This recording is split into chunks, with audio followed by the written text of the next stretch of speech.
Still got all your controls here. Still got the windows, they work. It's basically a daily driver at this point, huh? Need help? This is awesome.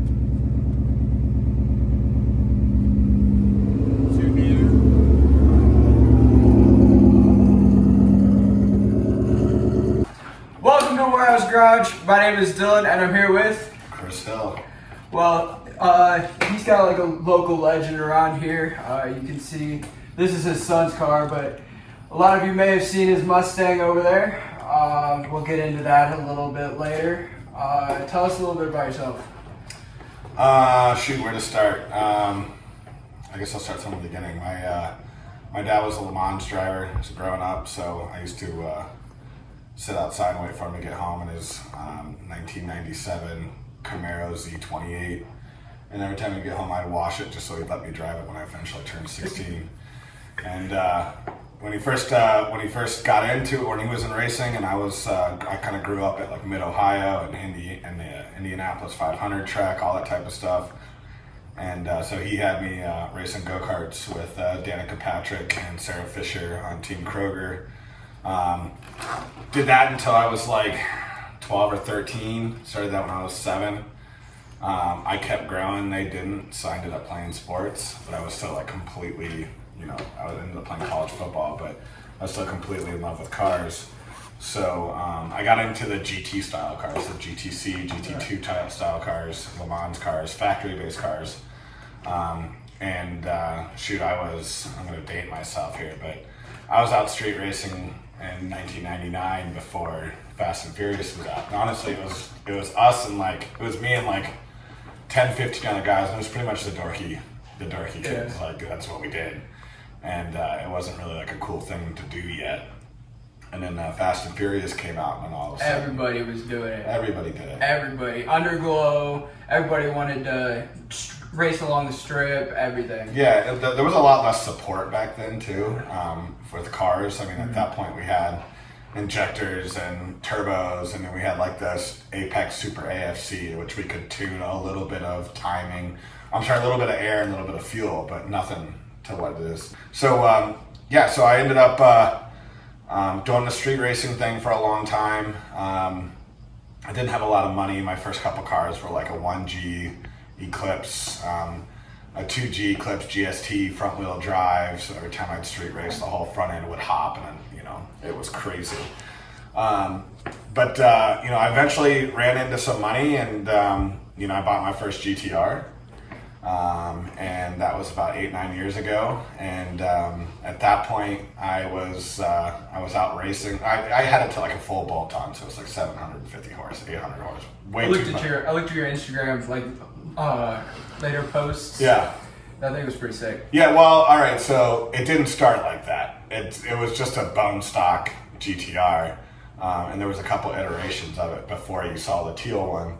I was out actually driving to work, and a Subaru STI pulls up next to me with dealer plates on I-90 in Chicago, and it wanted to race, and I was like, I know I'm going to smoke this thing, so I ended up just smashing the gas. I take off, all of a sudden the engine blows up, and I'm like, cool. There's pieces of piston just flying out the bottom of the car. I'm like, okay. So at that point, I took the motor out, and I ended up spending like $150,000 on the motor, turbos, transmission, and I did that all with Shep Trans and Top Speed, which is now CCO Motorsports out of Atlanta. And I remember we were flying down the Texas 2K, and this is kind of lead into that epic video of me street racing. We flew down to Texas 2K, and we were drinking on the plane. I look at my buddies on my team, and I'm like, you know, I've never driven a car as fast as this car is going to be. And they're like, what do you mean? I'm like, this car is going to be like 1,600 horsepower, and I've never driven anything over 8. You know, so basically double the power I've ever had, right? So I'm tweaking out. I'm like, I'm scared of this thing, but I'm like, all right, let's do it. So I get it out on the track, and, you know, as soon as we get there, they unload it in front of us. It's just super cool, you know. Get it out on the track, and this thing's running consistent, like low 9, high 8s, and I didn't even know what I was doing with it yet. So we went out on the track. We did the track thing all day long, and then Texas 2K, you go out at night and you street race, right? So I was like, I thought I had the nuts, you know, I had the best car out there, nothing was going to beat me. So I raced everything, bikes, drag cars, street cars, you name it, all right? So at 3 o'clock in the morning, 4 o'clock in the morning, we're out racing on the highways of Texas, Houston or Mexico. And all of a sudden I'm with Carl from Stylin'. He's in my passenger seat live streaming on Facebook. And my buddy's GTR is pulled up. And then my buddy's, I did a twin turbo Z06 with a parachute from Induction Performance. And then my buddy's twin turbo Lamborghini Gallardo from Eurocharged. Okay. So they're all in a race, right? And we're right behind them in my car on the highway going like, I don't know, 40, 50 miles an hour. And since he was live streaming, I decided I'll just keep up with them, you know, the best I can so you can watch the race and show everybody on the live stream. And the rest is history. They hit the gas, I hit the gas, and I started pulling all over them. Yep. So I switched lanes and I passed them all. And Marvin's gonna fuck his ass up.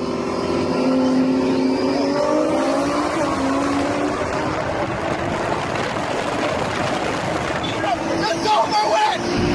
Marvin! Ready? Oh!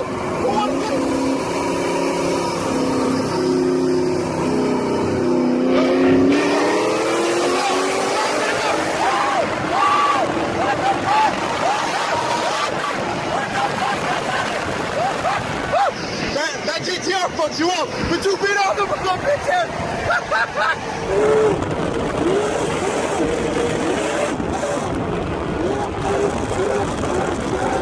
And like 3 days later, on our way back, we're driving the GTR back to Chicago, like 19 hours. And all of a sudden I get this call, like, you're viral. And I'm like, for what? They're like, there's this video of you passing all these other cars while they're street racing, you shoot fire and you wave at them. And I'm like, I don't even remember doing it because I was racing everybody. Right. And so I'm like, send me the video. They send it to me. And then I call my buddy Kyle Loftus, who owns 1320. And again, 1320 was still like kind of fledgling. It was getting bigger. You know, everybody knew who they were, but they were still like on their way up. And I'm like, Kyle, there's this video. He's like, send it to me. So I send it to him. He calls me right back. He goes, I need the rights to this video. It's going to be huge. And I'm like, okay. So I get the rights from my buddy who was in the car racing.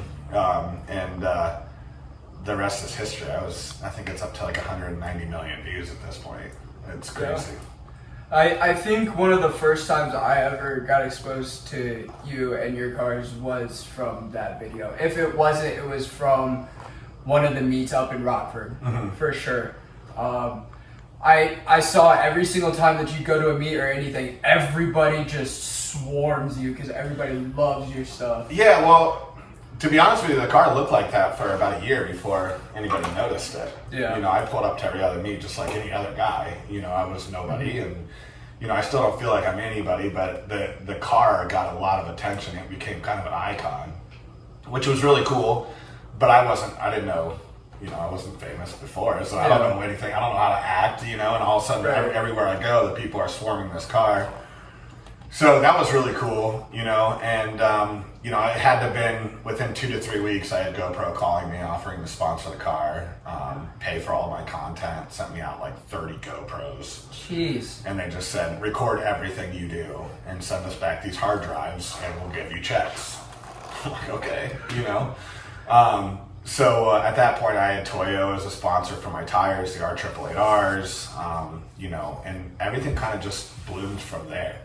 So it was just one race at some time where someone had the camera on at the right time, and all of a sudden, everything kind of just changed. My entire life with cars kind of changed. Do you ever really get a lot of imposter syndrome? Like I feel like with stuff like this, we're not really doing it for other people. We're doing it more for ourselves. And yeah, okay, so I don't know. You know, like you get the imposter stuff sometimes when you see like my plate, like tag me plates on other people's cars. But honestly, man, I feel like that's just like they're almost paying homage. Like that's cool. If you think it's that cool that you want to do it on your car, then I'm doing something right. You know, kind of like the quiet stuff. Yeah. Well, here I will tell you this, man. Like I heard this quote once, and it kind of wrapped it up for me. Just so you know, I riced out a lot of cars and made a lot of shit builds before I got it right. Yeah. You know, like you have to fail a lot before you get it right. Mm-hmm. And it's really easy to take a car and put it in the easy bake mod oven and leave it on too long and it ends up being terrible. Yep. You know, so I ruined a lot of cars. And this one athlete I saw on some interview said, the interviewer was like, man, how did you get so good at the sport and what you're doing? And the person just said, it's easy, it's never stopped. And I think that really summed it up for me because I had been doing this forever, right. You know, and I had failed 1,000 times over, or 10, 15 times over with other cars.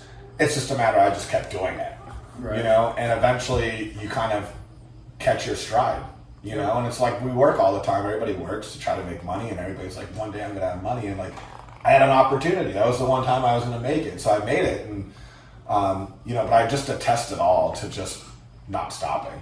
Just doing it and not, just keep going. I've seen a lot of people come and go. A ton of people come and go. They're in the scene for 2 or 3 years and they're gone. They get married, they have kids, whatever it may be, they take off. And, it's the real OGs that stick around and do it forever that you tend to see in the pro drifting or the pro racing or with the best builds. It's the people that really put the time and the effort into it, and their time comes around when they'll get known. I think a lot of it is also from other people, because people can say, oh, I don't let what others say affect me, but if somebody tells you just straight up, you can't do that. Even though you just kind of brush it off, it's still always going to be there. Oh yeah, it eats at me. I mean, dude, if people say something about my car and I'll really think about it, I'm like, yeah, maybe he's right. I think about it, but honestly now, man, I'm pretty confident in my builds at this point now. For sure. And you still get hate online. You get hate from no matter what you do. You could have some of the best builds out there. You're not going to please everybody. Look at Kobe. Look at LeBron. Look at Steph. Look at all these pro athletes and stuff like that. They still got just as many haters as they do supporters. If you don't have haters, you're not doing it right. Right. Exactly. I mean, if you don't have haters, then you're not known well enough yet. Because you're going to get haters if people know who you are. For sure. For whatever reason. Because your wheels, because your exhaust, because my car has a livery on it. Because I changed it from a Mustang to whatever it is now. It doesn't matter. It's embrace the fact that you have haters and just go with it and know that you might have 5 or 6 haters, but you have 300 or 400 likes on that picture. You have a lot more supporters than you have haters. I also like to think of it as if a hater comes at me in the comments, that's an extra comment. Yeah. They're literally helping me with the algorithm. They're helping me grow my page, whether they want to or not. 100%, man. And they're gonna pick apart the most random stuff. Who cares? Yeah. The haters are gonna comment more than anybody else, and those are the people they're watching everything you do.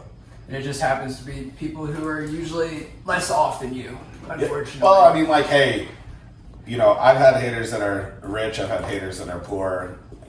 The whole money thing, it's whatever. It's, I would just say that if you have haters, you're probably doing it right. Sure. You're known enough for them to want to go, I want to spend some time trying to break that guy down. Right. All right, cool. Bring it on. They have to like you. It's like you to a certain extent, or else they wouldn't say like you or like something you're doing. Yeah. Or being jealous of something. Exactly. Jealousy is a huge thing with haters. Sure. You want to check out the car a little bit, the Mustang? Yeah. This is where we're going to start with. You have how many cars now? I think this is number 5 or 6. As far as the sports cars go, yeah, I think this is number 4 or 5. We have the Mule outside. We have the Maserati outside. The Mule is the 2022 Ford F350 Super Duty. We got the Range Rover. We got the Maserati. We have the drift cars. We have the Supra, the Ferrari, and the GTR sold. And then you have another build that we haven't released yet. Okay. So, how about you tell us a little bit about your Mustang? So I built the car to be a drift car. So the platform is a 2016 Ford GT Premium. People think it's the dark horse or the new S650. It is not.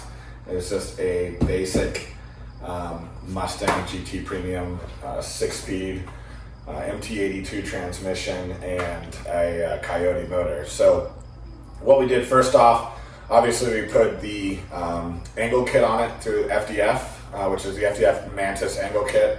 We got the kit on the front and the trailing arms and all that type of stuff in the back. The suspension up front is BC coilovers. In the back, it's still bags, and we want to move away from bags, but this helps us get in and out of the trailers, and they've been pretty reliable. We had bags up front, but we snapped them in half, and that's because the angle kit is taking them out of spec. So when we would hit, a hard angle, the bag would actually snap in half. It would fold the wheel under the car. It was a nightmare. So the motor and the supercharger. The supercharger is a VMP Odin supercharger. I believe it's a 3.8 liter supercharger. Got the full fast forward motor, engine build. It's the stock head, because the stock heads can hold up to about 1,500 horsepower. It's a piston rod motor. So with E85 and the fuel that we have supported through DeechWorks, the car can make on a kill map on X98, which is a really high octane ethanol fuel. It can just pushes just under 1,400 wheel horsepower. Inside the car, you have the status racing seats. The lights you see in the car are more for a night drift event. Those are just regular rock lights from a Jeep, any type of Jeep or truck. They're just rock lights inside that light it up. It's got the FDF hydro kit with the Willwood rear extra brake caliper set, energy quick release, status racing harnesses. I'm sure I'm forgetting a ton, but we run a completely different cooling system for the supercharger. So the supercharger runs on its own coolant system, its own heat exchanger, all that, so we don't overheat. You have a fully custom kit that I designed with Robot Craftsman called the Dawn kit. It's a full wide body kit. I'm a big advocate of not making a drift missile. I like cars that look really good, so we kind of set out to build a really good looking drift car. And then you have Rohana 3-piece forged wheels, which are really expensive for drift wheels, but we've had tires that had a kink in them that had come off, and this wheel was drifting on its metal, and we just threw another tire back on it and it was completely fine. Then you have the 650S headlights, which you'll see go through. It's kind of programmed here. So it's 650S of the new 2024 Ford Mustang headlight design. That's from TTABC, which is a Chinese company. Really good headlights. They've been really good to us, and you always kind of flip the coin when it comes to anything on the car that's Chinese, but those have been great. The exhaust is a Texas Speed headers to a Texas Speed X-pipe, and it's completely open out the back. And we run a dual center exhaust to the Boost Logic GTR titanium F16 fighter tips out the back. So it shoots a good amount of fire.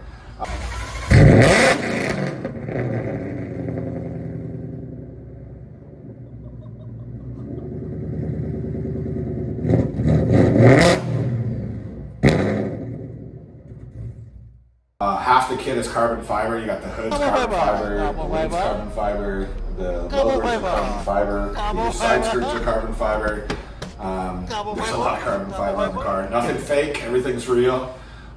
You do see the glass in the top here that a lot of people think this is Lexian, but that is absolutely glass, which was sketched when I first put it in because I thought it was going to come out, but it didn't. And then we run into the Nuke fuel system. On the side here, in the rear window, we have a Nuke fuel system that goes into the polycarbonate window.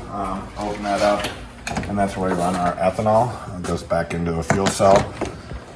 And then you have Robot Craftsman rear louvers, Robot Craftsman wing, and then you get into the exhaust. I did change the taillights of the car because I'm not a big Mustang fan. I know the Mustang guys will probably hate me for that, but I'm not a huge Mustang fan. I don't like having cars that look like every other car on the road. So you can see my Mustang lights are actually up there. They're off this car, but that's not my style. So I wanted something to look completely different, and that's kind of the car, man. Now the transmission is a stock MT82. However, it has been completely rebuilt to a stage 3 trans. All right, and that stage 3 trans is running a fully straight cut billet gear set. I've gone through 3 MT82 transmissions where I blew third gear out from the McLeod RXT clutch was biting too much. I've moved to a Vengeance or Comp 1 clutch, which has a great amount of grab and it's not going to damage the gear set, even though these are billet gear sets, and that's not going to happen either way. So I think that's the most of it. There's a lot of little things like underglow on the car, strobes on the car. What brand underglow do you have? I use Type S. Okay. Yeah, Type S has got that dual layer, LED, which is brighter than everything else. So that's it.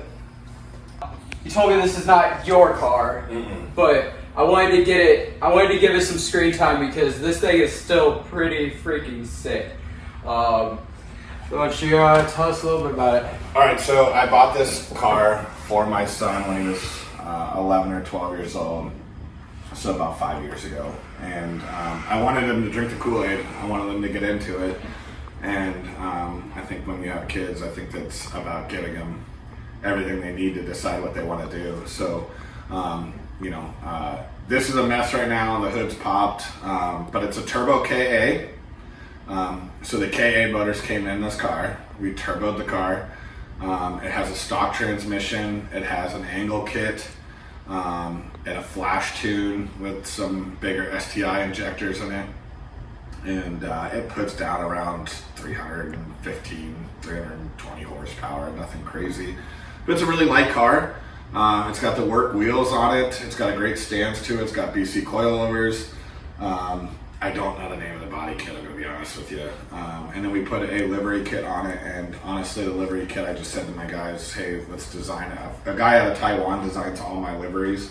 It's a company called Flat Hat 3D, and that guy does my liveries. So if you need a really cool livery and you can get him to help you out, that's the place to go. So we know what these cars are going to look like well before we build them. All right, so he 3D models everything. But this car just got back up, and we had it out at the drift track. My son just tore his knee in wrestling, so he has a torn ACL and just had surgery, so he couldn't drive it this weekend. But we had it out there, and it got really dirty by being at the track, which is going to happen. What happened with this car was I was actually out drifting it because this car was down at the time, so I went out and drifted it, and I clutch kicked it into second gear, which is basically you rev the motor up and pop the clutch out, kick it, and in and out. Grabs the car and went sideways. The transmission, which I thought at the time was the rear end, the clutch actually blew up. And when the clutch blew up, the disc of the clutch blew apart, and that clutch disc blew the bell housing apart. And when that came apart, the bell housing took the starter off the motor. So the car was actually still running, and that's why I thought it was the rear end, but I could hear parts coming out of the bottom of the car. When we finally got it back and started looking at it, there was nothing left of the transmission attached to the motor. So we had to take a good motor out and completely change it out because there was no mounting spot for the starter on the block. So we've been rebuilding it, and we got a couple backup trams for it because our synchros were going on our other one. But this car shreds. It's a really easy car to drift for people. A lot of people hit me up and they're like, I want to get into drifting. What should I buy? And I say anything that's rear wheel drive and manual. All right, don't try to build something like this to drift. Don't LS swap something just to drift. Just go out and drift anything you can. Anything you got, just go out and learn how to drift. If you try to LS swap or Coyote swap or swap an SR or something like that, all you gotta do is put a lot of time and money into something where you should just be out practicing. And if you like it and you get really into it and you've maxed out the 180 horsepower that's in the car, then start building it and start worrying about getting more power. Learn your car first. Don't just go for massive power right off the bat. I drifted this before I ever drifted that. And this is the best way to learn, on something basic, on something that's not going to break the bank. You don't need to build the epic machine to drift. Find yourself anything with rear wheel drive and a nice manual transmission and go to town. Just beat the crap out of it. You'll enjoy it more than anything. And when you do, then you'll really know what you want when it's time to motor swap. But yeah, this is his car. He'll be in Nashville for Import Alliance with it. Hopefully sliding it around by then. That's going to be at the end of July. It'll also be out this weekend or next weekend at Clean Culture Chicago, which is June 1st. I don't know when this video will make it out, but it'll be out for that. And then again in Geneva, Illinois on July 6th. We travel all over the country. We've already been to Atlanta, Tennessee, Wisconsin, Iowa, Michigan, Illinois, obviously, and it's only halfway through the season. Not even halfway through the season yet, so we drift quite a bit. We travel all over the country. And I've already gone through 30 plus tires, so just under $5,000 of tires in a quarter of the season. But we do run Accelera tires through Tire Streets. This runs a 265 in the front, 285 in the rear. This runs a much smaller tire, so it's a lot cheaper. 285 rear is about $170 per tire, and I get maybe 5 runs out of it. And that's like a demo run. A competition run, you're getting like 2 or 3 at max. So this will run a lot cheaper of a tire because it's a lot smaller, needs a lot less rubber. And a lot less power, so it doesn't go through them as fast. But yeah, this is his car, and it looks like mine because I wanted him to feel like he was part of my team. It's my son, so I wanted him to have a good time and feel like he was part of it. All right, I think we could start closing up. I wanted to ask you, do you have any words of motivation, any words of wisdom for people that are wanting to get into not just like drifting, but like cars in general or anything along those lines? For me, it's, I know not everybody's religious, but I am. So I give all glory to God when it comes to this. For sure. Jesus Christ, for me, it's everything. As far as life goes, you just can't get complacent. You always need to be improving your position in life. So if you're, a trash man, try to be the trash man supervisor. If you're working the fry line at McDonald's, try to be the manager. Always trying to be improving your position in life. As far as car goes, I think we talked about it. I think you just don't give up. You're going to fail a lot. I failed a lot. Okay?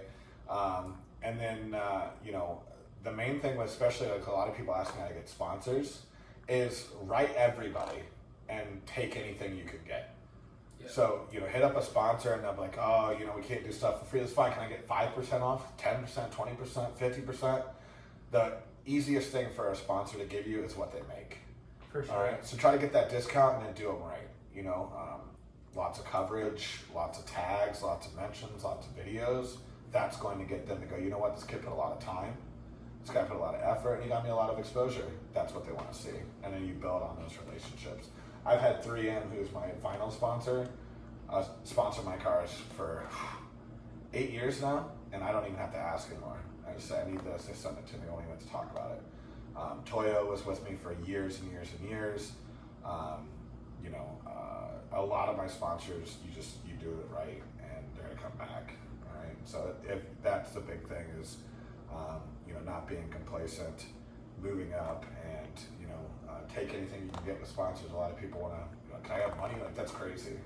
I didn't even start getting money until like last year, and I've been doing this for 20 years.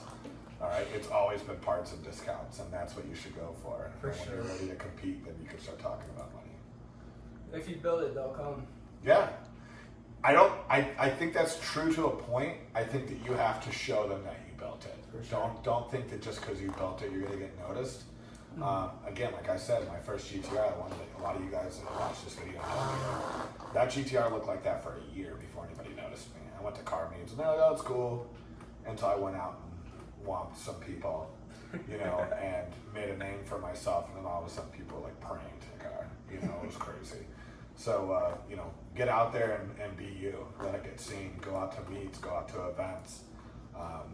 You know, find somebody that you really admire and go watch what they're doing and try to be part of it. You know, a lot of people that kind of help me at drift events either drift already or they want to drift.